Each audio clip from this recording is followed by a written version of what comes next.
चीन का ईरान को बड़ा झटका। ये हुआ कैसे? सबसे पहले ये बात क्या है वो बताता हूं। ईरान ने काफी मेहनत करके अपना एक सिस्टम तैयार किया जिसमें उसका सिस्टम था कि जो भी स्ट्रेट ऑफ हॉर्मुज से गुजरेगा ईरान उससे टोल लेगा, पैसा लेगा। ये बात सभी को पता है, कोई नई चीज नहीं है। और चाइना ने ये सपोर्ट करके कहा था कि ईरान स्ट्रेट ऑफ हॉर्मुज में टोल और टैक्स ले सकता है, ये भी रिकॉर्डेड है। लेकिन डोनाल्ड ट्रंप जब कल चाइना पहुंचे तो वहां चीन का एक सुर बदला हुआ नजर आया। चाइना ने और अमेरिका ने दोनों ने मिलकर साथ कहा कि स्ट्रेट ऑफ हॉर्मुज से गुजरने के लिए किसी जहाज को ईरान को टोल नहीं देना चाहिए। उधर डोनाल्ड ट्रंप जब पहुंचे हैं चाइना तो स्वागत उनका बेहतरीन लेवल का किया गया और करना ही पड़ेगा। ऐसा होता है किसी इंसान से लड़ाई होती है, दुश्मनी होती है, लेकिन फिर भी जब वो घर आता है तो हम उसको इज्जत देते हैं। तो ये देखिए जहाज से गुलाबी सुअर चाइना में उतर रहा है चीन के एयरपोर्ट पर।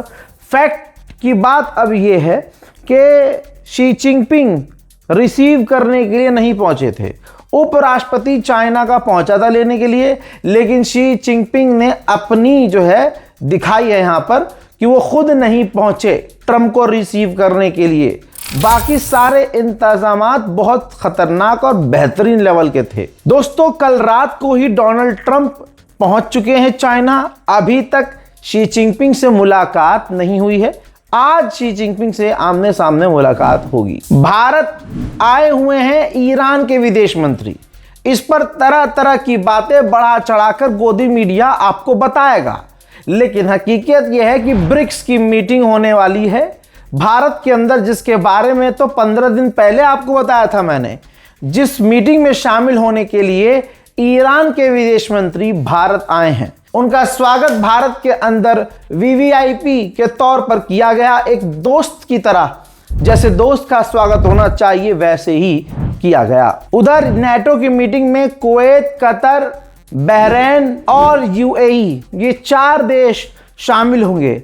अब आप कहेंगे रजा भाई नेटो की मीटिंग में अरबों का क्या काम? तो दोस्तों असल में मिडिल ईस्ट में जो कुछ हुआ है और ईरान ने जिस तरह से इन अरबों को बजाया है, उस पर नेटो ने इन 4 से 5 देशों को इनवाइट किया है कि बेचारे हैं, आइए और मीटिंग में शामिल हुइए। लीजिए रुक जाइए, आगे बढ़ने से पहले बिल्कुल अभी ताज़ा खबर आ रही है मेरे पास।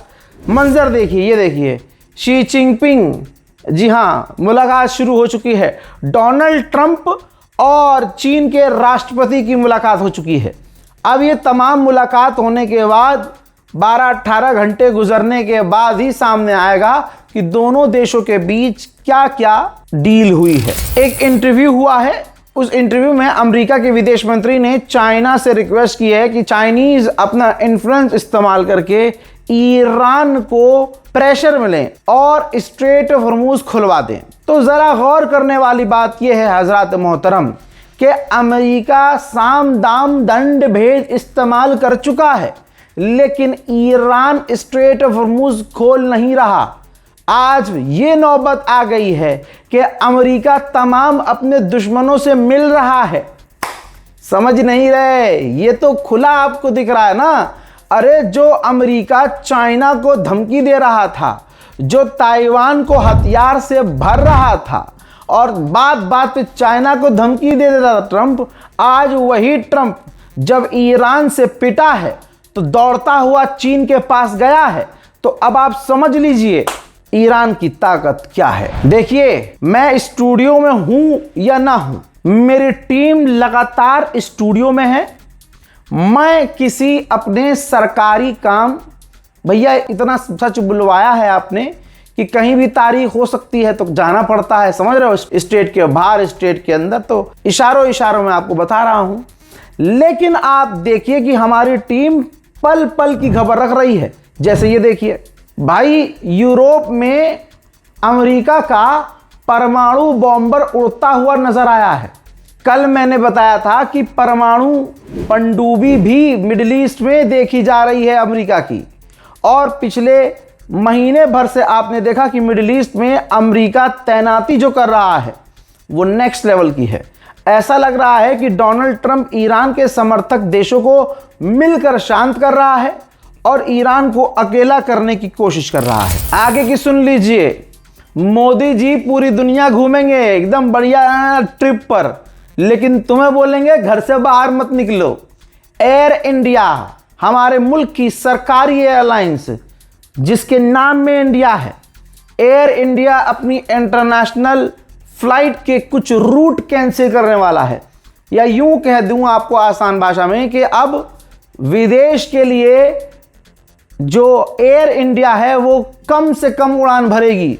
ये भी कहा जा सकता है कि सारी उड़ानें रद्द कर सकता है, क्योंकि भारत को जेट फ्यूल की कमी भारी मात्रा में हो रही है। हजरात, यूं ही मैं अरबों को गालियां नहीं देता, अरब की सरजमीन को और नौजुबिल्ला अरब के कल्चर को नहीं बकता मैं। अब आप समझिए, हिंदुस्तान का मुसलमान बल्कि दुनिया का मुसलमान अब समझ रहा है कि यूएई है क्या। यूं ही नहीं, 4 महीने 6 महीने पहले मैंने कहा था कि मिडिल ईस्ट में दूसरा इजराइल ये यूएई है। आपको पता है क्या मामला हुआ है? यूएई की औकात आपको बताऊं, अरबों की असलियत आपको बताऊं, ये देखिए सबूत। भाई, खुलासा हुआ है इजराइल के ही दफ्तर से कि जंग के दौरान, जब जंग चल रही थी खतरनाक लेवल पर, तो इजराइल का प्रधानमंत्री नेतन्याहू चुपके से यूएई का दौरा करता है। हाँ, दुबई गया था। कहाँ हो भाई, जागो। अरबों से इतनी मोहब्बत कि उसकी सच्चाई बयान कर देता है रजा, तो पीछे मिर्ची लग जाती है। अब आंखें बंद कर लोगे क्या बेगैर? तो देखो ना, रिपोर्ट ये है कि दुबई गया था नेतन्याहू और बिन जायद से मुलाकात करी थी और कई अहम तरीन डील की थी। यही वजह है। जंग के दौरान आपने देखा कि यूएई के top official, police commissionerate officials के द्वारा यह कहा जा रहा था कि इस जंग से क्लियर हो गया है कि इजराइल के हमें करीब होना पड़ेगा, हम इजराइल का साथ देंगे, इजराइल के साथ रहेंगे। यही है वजह। और नेतन्याहू के दफ्तर से कंफर्म किया गया कि नेतन्याहू खुद गया था, बिन जायद से मुलाकात की थी, एक बहुत छोटी सी मीटिंग हुई थी, जिसके बाद इजराइल और यूएई के रिश्ते और मजबूत और पक्के हुए हैं। यह है असलियत। अब जब यह खबर सामने आई है तो यूएई को गालियां वो भी बक रहे हैं जो कल तक यूएई को डिफेंड कर रहे थे। तो यूएई ने हबड़ तबड़ में बयान जारी करके कहा कि नहीं, ऐसा नहीं है, हम नेतन्याहू हमारे यहाँ नहीं, जबकि इजराइल कह रहा है कि हम गए थे। यह है यूएई। आइए, भारत की बात छेड़ी थी मैंने, तो भारत की बात आगे करता हूं। मैंने आपसे ये जंग के दौरान कहा था और अभी लास्ट भी यही बात बार बार कह रहा था जब चुनाव चल रहे थे कि मुन्ना, असर तो पूरी दुनिया पे पड़ रहा है, लेकिन क्योंकि मोदी जी को चुनाव जीतना है किसी भी हालत में, इस वजह से कुछ चीज़ महंगी नहीं हो रही है। अब बीजेपी हारे या जीते, समझो, बीजेपी हारे या जीते, चुनाव के तुरंत बाद हर चीज़ महंगी होना शुरू हो जाएगी। आप तो ज़मीन पर हैं, रोज़ निकलते होंगे कहीं फ्रूट लेने के लिए, अनाज लेने के लिए, कोई घर का सामान लेने के लिए, अरे सब्जी लेने के लिए। महसूस हो रहा है ना, चीज़ें महंगी हो रही हैं।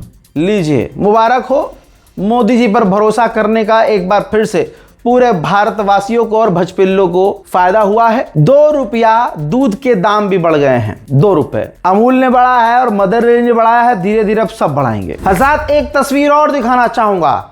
भारत जब आए हैं ईरान के विदेश मंत्री, तो जिस जहाज पर वो आए हैं, जिस जहाज में वो सवार होके आए हैं, उसकी इस तस्वीर को देख लीजिए।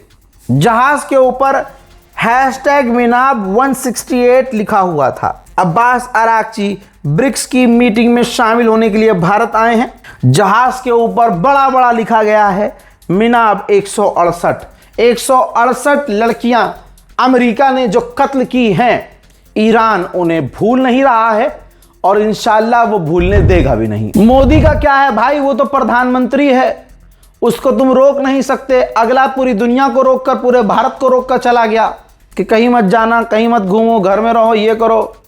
ठीक है भाई, इतने अच्छे हो तुम, इतना पैसा दबाए हो तुम, ठीक, तो वो जो फंड था तुम्हारा पीएम केयर फंड, इतनी केयर है जनता की, तो तमाम जनता के अकाउंट में जो नौकरी कर रहे हैं या बेरोजगार हैं उससे फ़र्क हटाकर, फ़र्क ना करो, सबके अकाउंट में 10-10 हज़ार रुपये महीना डालना शुरू कर दो। जब तक ये जंग ख़त्म नहीं हो जाती, इलाके में सब चीज़ें नॉर्मलाइज नहीं हो जाती, इतनी तुम्हें परवाह है भारतीयों की। दोस्तों, भारतीयों ने भी मोदी को मुंहतोड़ जवाब देना शुरू कर दिया है। जो भारत के अंदर मोदी या कहीं भी जाकर मोदी बोलते हैं, जनता सुनकर उसका उल्टा करती है। ये रिपोर्ट देख लीजिए, आज तक के सोर्स से आपको बता रहा हूं कि जब मोदी ने कहा कि सोना मत खरीदो, तो हाल ये हो गया है कि गोल्ड खरीदने की होड़ मच गई है। पीएम मोदी की अपील के बाद लोग सोना और खरीद रहे हैं। पीएम मोदी ने अपील की थी कि भैया सोना ना खरीदो, सोने की डिमांड उल्टा तेज हो गई है। ज्वेलरी की दुकानों पर सोने की बिक्री में 20% इजाफा हुआ है। यह खरीदारी ऐसे समय में बढ़ी है जब पीएम ने अगले 1 साल तक सोना ना खरीदने की अपील की है, आपको पता है। और सोने की बिक्री रोकने के लिए मोदी जी ने सोने के जो टैक्स हैं, यानी इंपोर्ट टैक्स है, उसको भी बढ़ाया है। मोदी मोदी मोदी है। अरे भाई, आज ही कोर्ट जाना है, तू मुझसे ये खबर करवा के तू और मुझे फंसवा दे। पता चला कोर्ट गया, जज ने बोला आज वाली देखी थी मैंने, फिर लपेट रहा था तू भाई। भाई, भारत के अंदर बेड़ा गर्क होने वाला है। अभी तक मैं इस पे खामोश था क्योंकि ऐसा लोग पैनिक हो सकते थे, लेकिन अब तो चीज़ें खुलकर सामने आ गई हैं। ज़रा देखिए, कोई और नहीं है ये भैया, कोटक महिंद्रा बैंक के संस्थापक उदय कोटक ने अमेरिका ईरान युद्ध से उपजे हालातों को लेकर बड़ी बात कही है। इनका वीडियो है भाई, पूरा 3 दिन पहले आ गया था। इन्होंने अपने बयान में कहा कि अमेरिका और ईरान के बीच युद्ध का असर दिखना शुरू हो सकता है, इसलिए अब भारत को सबसे बुरे हालात का सामना करने के लिए तैयार रहना चाहिए। उदय कोटक कोई आम आदमी होता तो कोई फर्क नहीं पड़ता, कोई भी कुछ बोल सकता है भाई, लेकिन एक बिजनेसमैन इशारा कर रहा है और वो वर्ड यूज कर रहा है कि भारतीय को और भारत को सबसे बुरे समय से गुजरना होगा, सबसे बुरे समय से। कुछ समझ में आ रहा है? लॉकडाउन छोड़ दीजिए, लगे या ना लगे, लेकिन बुरा समय वैसा ही आने वाला है, ये तय है। भारत का बेड़ा गर्क वैसे भी अब हो चुका है। मैं तो पहले ही बोल चुका हूं कि मोदी प्रधानमंत्री थोड़ी हैं, इस देश के वो राजा हैं और उनको राजा जी कहकर घोषित करना चाहिए। ये कांग्रेस जितनी भी विपक्ष की पार्टी है, एमआईएम कांग्रेस, इनके तमाम नेताओं को जेल में डाल देना चाहिए जिंदगी भर के लिए। हमारा राजा तो यार मोदी है, और चुनाव काहे का भाई, इतना पैसा खर्च करना खत्म करो। जीते मोदी हैं और अब मोदी जी ही रहेंगे, कितना भी कुछ कर लो। मैंने चुनाव में कोई अपडेट नहीं दिया क्योंकि मेरा दिल जानता था, मुझे मोदी जी की मोदी जी की ईमानदारी पर पूरा भरोसा था कि किस लेवल पर वो इस चुनाव को ईमानदारी से लड़ेंगे और जिसका रिजल्ट ये होगा कि हमारा प्रधानमंत्री राजा है और राजा था और राजा ही रहेगा। रिपोर्ट आपको बताऊंगा, लेकिन उससे पहले एक बार फिर से बच्चों का भविष्य टेंशन फ्री कर दिया है मोदी जी ने, इस बीजेपी सरकार ने। कैसे भाई, बच्चे पढ़ते हैं लिखते हैं तो माँ बाप का प्रेशर होता है, भैया जल्दी पढ़ाई पूरी कर, नौकरी पे लग, कमा, हमें कमा के दे, फिर हम तेरा ब्याह करें। ये सारी चीजें शुरू होती हैं कमाई से, और कमाई तक पहुंचने के लिए बच्चे पर प्रेशर होता है पढ़ाई का, फिर सरकार पर प्रेशर होता है कि भाई नौकरी देनी पड़ेगी। अब नौकरी दे कहां से? अरे नौकरी कहां से दे? सरकार ने वो काम ही कभी नहीं किया कि नौकरी जनरेट हो, क्योंकि मोदी जी अपने मुंह से ही जनरेट कर देते हैं, लोग उस पर भरोसा कर लेते थे। हाँ, 2.5 करोड़ नौकरियां रोज, ओहो यार मोदी जी यार क्या गजब ही है। अब ये देख लीजिए, सारा सॉल्यूशन एक झटके में बीजेपी ने कर दिया, पेपर लीक करवा दिया नीट का। अब आप कहेंगे कि रजा भाई डिटेल में बताइए, तो मैं कहूँगा मुन्ना डिटेल देनी ही नहीं है, क्योंकि सब चीज़ एक पॉइंट पर ख़त्म हो रही है। हिंदू संगठन, हिंदू समुदाय मुंह में कुछ चीज़ फंसाकर खामोश बैठा है, इस पर चीखा चिल्लाया नहीं है। क्योंकि नीट का पेपर ये देख लीजिए, जो लीक किया है जिस व्यक्ति ने, आज तक ने फ्रंट पर नाम नहीं लिखा है, लेकिन जब आप इसकी पूरी रिपोर्ट खोलेंगे तो पता चलेगा शुभम खैरनार नाम का एक व्यक्ति है, उसने नीट का पेपर लीक करवाया है। हजरात 10 लाख में इसने नासिक के अंदर से 10 लाख का क्वेश्चन पेपर खरीदा और हरियाणा में 15 लाख का बेचा। अब ये गिरफ्तार हो चुका है, बच्चों की जिंदगी बर्बाद हो चुकी है, सीबीआई जांच शुरू हो चुकी है, पेपर तो कैंसिल हो चुका है। अब कितना ही शोर मचा लो, ऐसे ही बच्चे बेचारे, इनका पेपर लीक होता रहेगा। 22 लाख से ज्यादा बच्चों ने एग्जाम दिए थे, उनका बेड़ा गर्क हो चुका है। मोदी का मुंह खुलेगा नहीं, क्योंकि मोदी जी चाहते ही नहीं है कि तुम भैया अगर बेरोजगार रहोगे तभी तो बीजेपी की रैलियों में शामिल होगे, बेरोजगार रहोगे तभी तो सवाल नहीं करोगे। अगर तुमने मान लो नीट क्लियर कर लिया भाई, तुम तो नौकरी मांगना शुरू कर दोगे। समझ में आ रहा है? मोदी अरे यार कोर्ट जाना है आज। कंट्रोल उदय। मोदी की 56 इंच छाती दिखाऊं? 56 इंच। देखो द हिंदू की रिपोर्ट है, मोदी ने रशिया से तेल लेने को इनकार कर दिया कि हम रशिया से तेल नहीं लेंगे, नेचुरल गैस नहीं लेंगे। क्यों नहीं लेंगे? इस हिंदू की रिपोर्ट में लिखा हुआ है कि अमेरिका ने जो पाबंदी लगाई है उसको फॉलो करते हुए अमेरिका से डर के, ट्रम्प से डर कर, जी हां, मोदी सरकार ने अपने दोस्त रशिया को धोखा फिर दिया और कहा कि हम आपसे तेल गैस नहीं खरीदेंगे।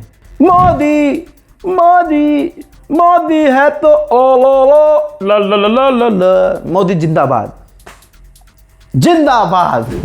आपने रील में, इंस्टाग्राम में, एक्स पर एक अधिकारी है, उसको देखा होगा भाई, वो गरीबों के, आम लोगों के मकान तोड़ता है। माशाअल्लाह वो हिंदू मुसलमान नहीं करता है, रीलबाजी फुल करता है और जाता है और मतलब वो बड़ी बड़ी कॉलोनी, अमीर गरीब सब तोड़, एक उसका शौक है मकान तोड़ना, लोगों को धमकी देना। ठीक है, दिमाग में आया तो मैंने बोल दिया। ऐसे ही भारत के अंदर आपको बदमाश, तानाशाह बहुत मिलेंगे। अब कहते हैं कि भारत के अंदर करप्शन नहीं है। ये बात जैसे ही आप बोलेंगे कि भारत के अंदर करप्शन नहीं है, महात्मा गांधी की कानों में हंसने की आवाज आएगी। अब इस रिपोर्ट को जरा देख लीजिएगा और ज्यादा जानकारी के लिए गूगल कर लीजिएगा और 1-2 दिन के अंदर इसकी रिपोर्ट फुल आपके सामने अखबारों में मिल जाएगी। IPS IAS ने खरीदी जमीन, ठीक है, किसी जगह जमीन खरीदी। जैसे ही जमीन खरीदी कुछ दिन बाद वहां से हाईवे निकला और 10 गुना उस जमीन के दाम बढ़ गए। इसका सीधा मतलब मैं कैसे बताऊं, क्योंकि इस खबर में कुछ चीज घूमी हुई है ही नहीं। यानी करप्शन का ये लेवल है कि अधिकारियों को अगर पता चल रहा है कि अच्छा वहां से निकलने वाला है हाईवे, 4 महीने बाद, 6 महीने बाद पास हो जाएगा, अच्छा खुद जाकर वहां पहले जमीन खरीद ली। अब वहां से जब हाईवे पास हुआ तो IAS IPS हो गए मालामाल वीकली। मोदी एक और सुन के जाओ। जब 3 साल पहले मैंने कहा था कि मोदी सरकार ने हमारी फौज को कमजोर कर दिया है, हमारी सेना की टांगें तोड़ दी हैं, तो लोगों को बुरा लगा था, बहुत बुरा रहे सेना के खिलाफ। नहीं, मैं कभी अपने मुल्क के, आप देखना, मैं अपनी कभी फौज के खिलाफ नहीं हूँगा कभी। हम फौज को जानते ही कितना है, उनकी प्रॉब्लम्स को कितना जानते हैं कि हम उन पर कोई टिप्पणी करेंगे। लेकिन फौज को कमजोर तो किया है, मोदी की नीति ने इस पूरे भारत को कमजोर किया है। TV9 भारतवर्ष देश का टॉप लेवल का गोदी मीडिया है, ठीक है, चाटुकारिता करता है। उसने भी अपने सोशल मीडिया प्लेटफॉर्म पर यह रिपोर्ट शेयर की है। जब गोदी मीडिया ही रिपोर्ट शेयर कर दे इस तरह की जो मैं आपको बताने वाला हूं, तो मामला कितना गंभीर होगा। यह रिपोर्ट देख लीजिए। सवाल किया गया सरकार से कि क्या ड्यूटी के दौरान मारे गए अग्निवीर को दूसरे शहीद सैनिकों की तरह उनके परिजनों को लाभ पाने का हक है, यानी उनको क्या पेंशन मिलेगी। केंद्र सरकार ने जवाब दिया बॉम्बे हाई कोर्ट को कि ये जो पेंशन वेंशन है ये अग्निवीर सैनिक को मरने पर भी नहीं मिलेगी। अगर अग्निवीर सैनिक कोई शहीद भी हो जाता है देश की सेवा करते हुए, तो बेनिफिट नहीं मिलेंगे। याचिका के जवाब में केंद्र सरकार ने बताया है पेंशन मिलती है भारतीय जो सेना में है, अगर वो किसी मुसीबत में आते हैं, कोई दुर्घटना घटती है, कोई हादसा होता है, जंग होती है, हमारा फौजी कोई इस भारत माँ के सीने में समा जाता है, शहीद हो जाता है, तो भाई उनको पेंशन मिलती है। तो एक सेफ जोन होता है फौजियों के पास कि भाई ठीक है, अगर हम अपने भारत के लिए लड़ते हुए मारे गए तो हमारे परिवार का पूरा ध्यान सरकार रखेगी, पेंशन वेंशन देगी, सरकारी नौकरी भी मिलेगी। लेकिन यहां मोदी ने फौज को अग्निवीर में कन्वर्ट करके ये तक बता दिया है कि अग्निवीर का जवान अगर शहीद भी हो जाएगा तो पेंशन तक नहीं मिलेगी। कहां का ये इंसाफ है? फिर अग्निवीर वाला कोई फौजी क्या भारत के लिए अपनी जान देगा? वो तो गद्दारी कर जाएगा कि भाई नहीं नहीं, हम सरेंडर कर रहे हैं भाई, हमें नहीं लड़ना भाई, हमें तो हमारी सरकारी सपोर्ट नहीं कर रही है, मैं मर गया, मेरे बच्चों को कौन पालेगा, मेरे माँ बाप को कौन पालेगा? समझ रहे हो मोदी। खैर दोस्तों, फिलहाल के इस अपडेट में इतना ही। लौट रहा हूं और भी बड़ी जानकारी के साथ। चैनल को सब्सक्राइब कीजिए। जय हिंद।